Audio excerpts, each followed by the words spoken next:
السلام علیکم ورحمۃ اللہ وبرکاتہ۔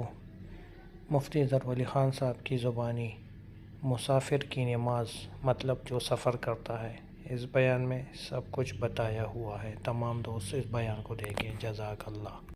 بسم اللہ الرحمن الرحیم۔ آج مسافر کی نماز کے مسائل بیان کرنے ہیں۔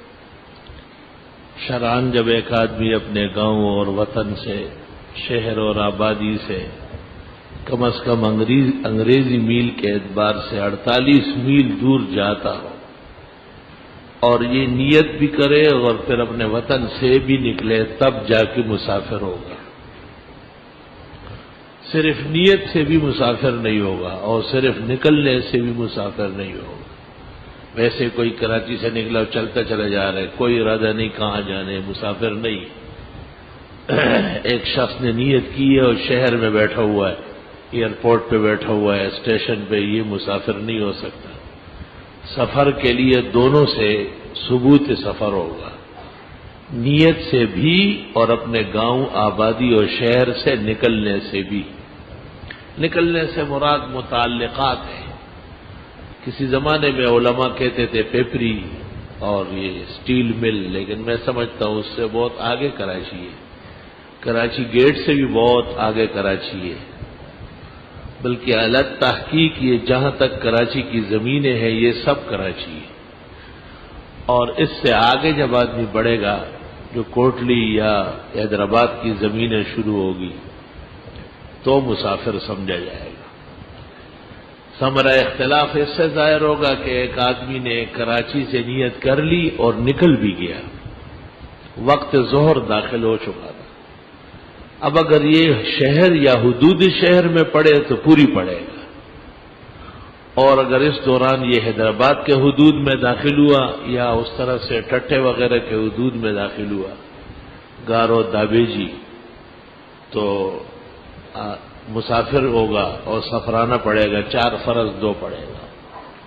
سفر میں صرف 4 رکعت فرض متاثر ہوتے ہیں، ظہر کے 4 2 ہو جاتے ہیں، عصر کے 4 2، مغرب اٹل دیتی ہے، اور عشاء کے 4 2، اور وتر اپنی جگہ قائم رہتے ہیں۔ اور جو 2 رکعت نماز جیسے فجر وہ اپنی جگہ ہے، اس میں کوئی فرق نہیں آئے گا۔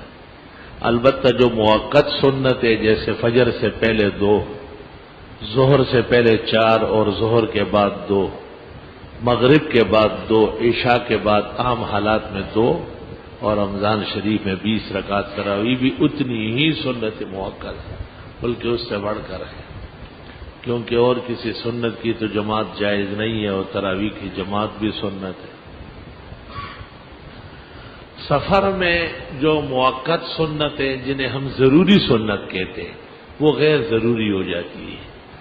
اگر آرام اور راحت ہے تو سنت و نفل پڑھنا بہتر ہے، اور اگر تکلیف اور گرانی اور زحمت ہے تو سنتیں چھوڑ دینا بہتر ہے۔ وَمِنَ السُّنَنِ تَرْكُ السُّنَنِ فِي الْأَسْفَارِ، سفر میں سنتیں نہ پڑھنا یہ بھی سنت طریقہ ہے۔ بعض لوگ یہ اوپر سپر نہیں سمجھتے، یا تو سارے چھوڑتے ہیں ہر حال میں، یہاں ٹھہرا ہوگا ہمارا مہمان ہوگا اور سنت نہیں پڑے گا۔ بھئی یہاں کیا تکلیف ہے آپ کو، کس گرانی میں مبتلا ہے؟ اللہ کی عبادت ہے، اولا و بہتر پڑھنا ہے۔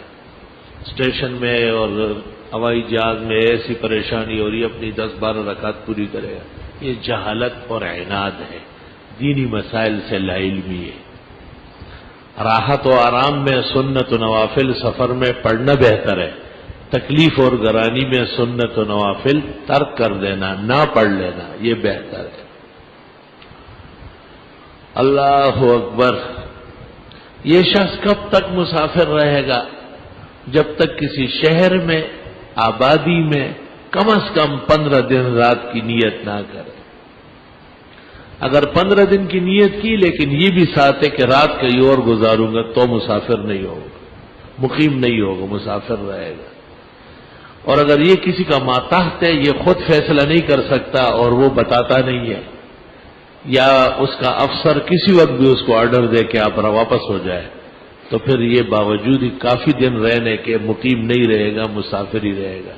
اس کو فقہاء کہتے ہیں بین القر والفر، کسی وقت بھی یہ سفر اقامت توڑ دے گا۔ کسی شہر میں آدمی اقامہ کی نیت کرے کہ میں یہاں 15 دن رات کم از کم رہوں گا، زیادہ کا کوئی انتہا نہیں ہے، 10 سال کیوں نہ ہو، تو یہ فوراً مقیم ہو جائے گا، بھلے 2 دن میں روانہ ہو جائے، لیکن عزم تھا 15 دن کا، ان 2 دنوں میں اس نے جو نمازیں پڑھی وہ پوری پڑھنی تھی۔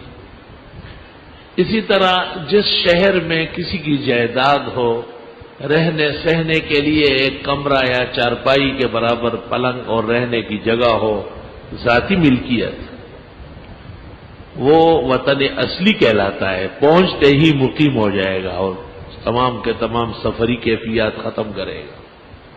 اس وقت جو نمازی آئے گی پوری کی پوری پڑھی جائے گی۔ اور ایک شخص 10 جگہ مسافر ہو سکتا ہے، ایک بنگلہ کراچی میں، دوسرا حیدرآباد میں، تیسرا سکر میں، چوتھا لاہور میں، 5واں اسلام آباد میں، چھٹا پشاور میں، 7واں کوئٹہ میں، 8واں زیارت میں، 9واں کہیں اور ہوتے۔ تو فقہاء لکھتے ہیں کہ ایک شخص بوجہ تملیک کے، تملک کے، ایک ملک میں کئی شہر میں اپنی جائیداد خرید سکتا ہے اور مکان رکھ سکتا ہے، لہذا جس جگہ اس کی جائیداد ہے یا اس کا ذاتی مکان و ملکیت ہے، وہ وہاں پہنچتے ہی خود بخود مقیم ہو جائے گا۔ اور اگر ذاتی ملکیت تو نہیں ہے لیکن بیوی کی ذاتی ملکیت ہے، سسرال وہاں ہے، تو میاں بیوی کے املاک سے بھی غنی ہو جائے گا، وَوَجَدَكَ عَائِلًا فَأَغْنَىٰ، یہ مقیم ہو جائے گا۔ حمدا لک یا مولانا وشکرا لک علی آلائک ونعمک ظاہرۃ وباطنہ۔ اللهم حبب لنا الایمان وزینه فی قلوبنا وکرہ الینا الکفر والفسوق والعصیان واجعلنا من الراشدین المہدیین۔ اللهم انا نعوذ بک من عقابک وفتنة عبادک وشر بلادک۔ اللهم ارحم عبادك وبلادك عما يوجب مقتك وغضبك۔ اللهم ول امورنا خيارنا ولا تول امورنا شرارنا، وارزقنا حكومة صالحة عادلة التي ترى عبادك وبلادك عما يوجب مقتك وغضبك۔ ہمارے یہاں کے ایک بڑے پیارے اور نیک نمازی تھے انور سمانہ، وہ کسی موذی مرض میں مبتلا ہے، دعا فرمائے اللہ تعالیٰ انہیں صحت کاملہ شفا عاجلہ دے۔